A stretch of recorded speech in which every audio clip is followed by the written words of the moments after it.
O nono setor é o setor da gastronomia. Infelizmente, alguns dias atrás, o mundo da gastronomia perdeu provavelmente a pessoa mais importante do século passado. Trata-se do Paul Bocuse. Paul Bocuse, com 91 anos, faleceu. Ele que inclusive criou vários prêmios para, assim, galardoar os grandes chefes. Gastronomia passa primeiro pela alimentação. E a alimentação significa a gente trabalhando. Outro dia saiu que São Paulo tinha 20 mil, nos noticiários, 20 mil restaurantes, sendo uma das cidades com a maior quantidade de espaços e variedade de comida do mundo.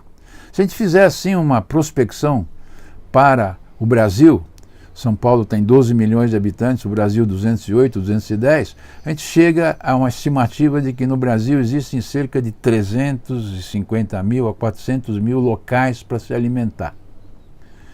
E em média, eles têm de 6 a 7 empregados. Há aqueles que, tipo food trucks que tem um ou dois, mas há aqueles que têm 20, 30, 40 pessoas. Isso significa que só neste setor, diretamente, trabalham 2,5 milhões ou 3 milhões de pessoas.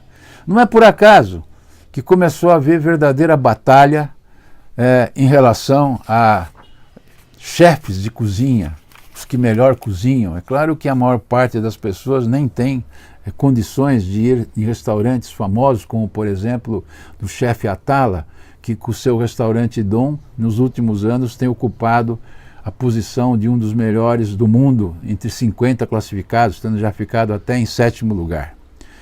A gastronomia é uma parte tão, vamos dizer assim, importante, que apesar das pessoas estarem lendo cada vez menos jornais, tem muitas notícias e muitos espaços que estão desaparecendo, inclusive o próprio espaço do esporte no Brasil e do futebol em particular, mas não desaparece esta coluna, Paladar, que inclusive cria clubes de degustação de vinho, porque todo mundo precisa comer, e comer não basta só, tem que comer com certo prazer.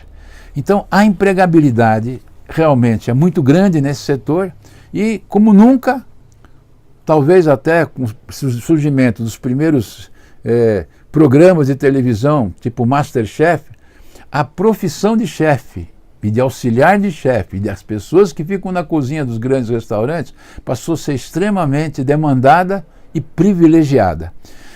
Países como o Peru, por exemplo, passaram a receber muitos mais turistas do que antes, porque conseguiram provar que lá em Lima, na sua capital, existem alguns dos melhores restaurantes do mundo.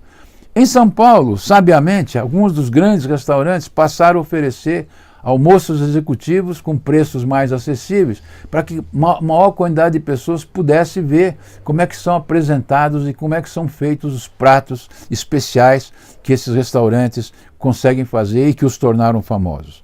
Então, realmente, gastronomia é algo espetacular. Não é todo mundo que pode se tornar um grande chefe, basta ver que nos programas Masterchef se inscrevem 10, 12 mil pessoas para selecionar 30 que ficam disputando a competição, mas há um fato indiscutível: gastronomia não vai ser feita por máquinas, não vai ser feita por robôs. Eles podem até auxiliar com fornos de micro-ondas e outras coisas, mas gastronomia continuará sendo feita por pessoas. E aí o pensamento é o seguinte: dificilmente se tem uma segunda chance de causar uma boa impressão quem lida com gastronomia. Então é necessário sempre ter um rigor para não falhar, porque ao falhar uma vez só, você espanta um cliente que pode ter vindo muitas vezes ao seu restaurante.